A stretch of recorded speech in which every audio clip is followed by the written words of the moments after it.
Hello, today I'm going to be showing you how to make a corset, or as much as knowledge as I've managed to gather from the internet and trying a few attempts myself. This is a dress which has an inbuilt corset. Obviously the top layer, you can't really see any corsetry whatsoever, but inside it's very structured.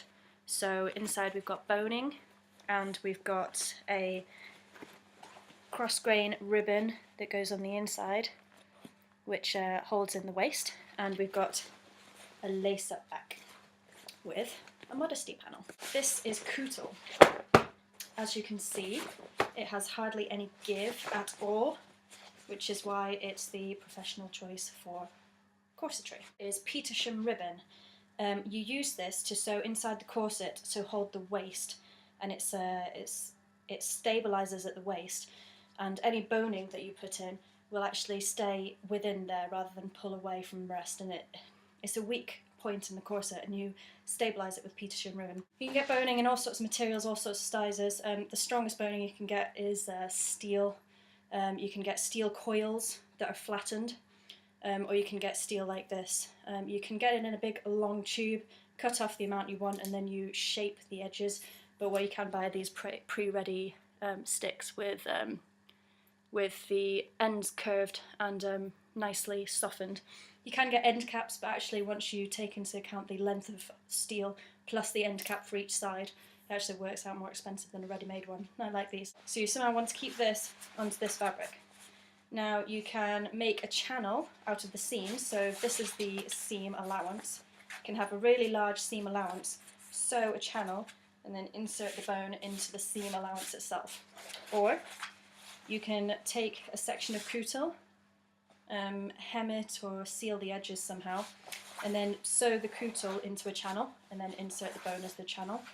Or you can buy channel tape, which is already made channel with obviously a hole in the middle. I won't put this in because it comes in different sizes. This is a 7mm bone and this is a 5mm boning channel. So this won't fit in, but you sew this very tightly on the edges and then you insert that into there. You may want to consider bra wires.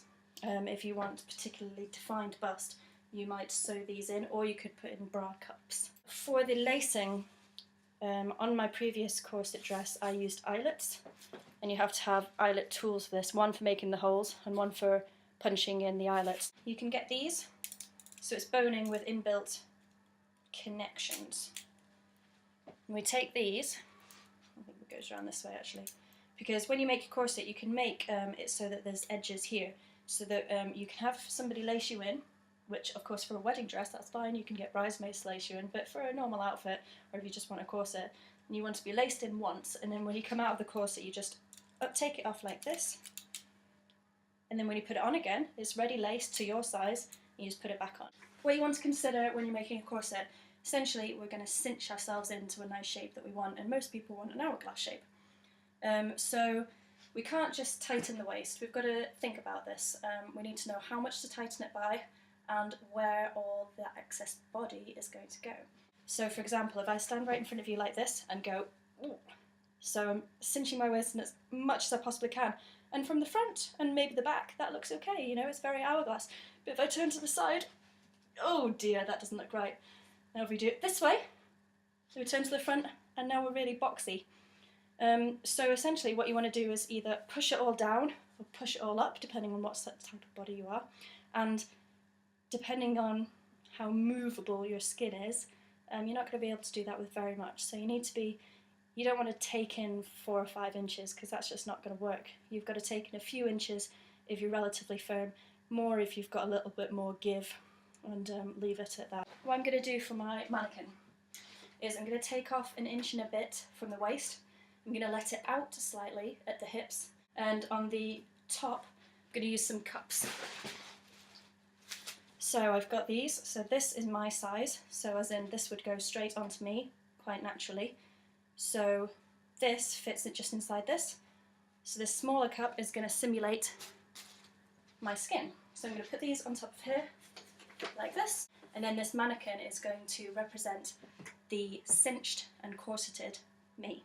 If you place these cups quite far in, then you're going to be forced into that shape.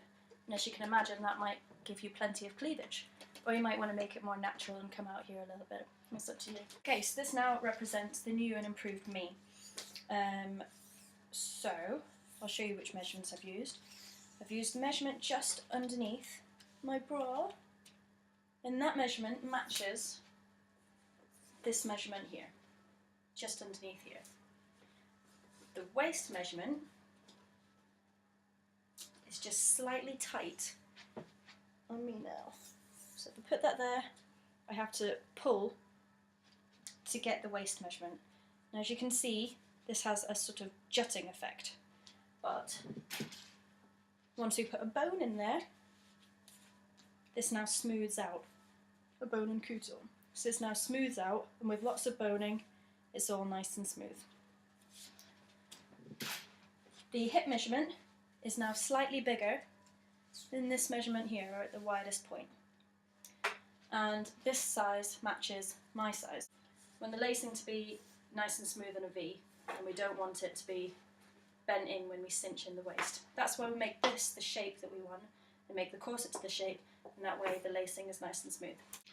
I actually draw straight onto the mannequin around the boning, because if you draw, if you say I want the bone to go like that, because I've seen it in the pictures and it looks very saucy.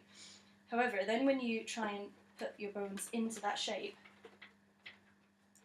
it would have to actually twist in order to get to that shape if you've not done it correctly.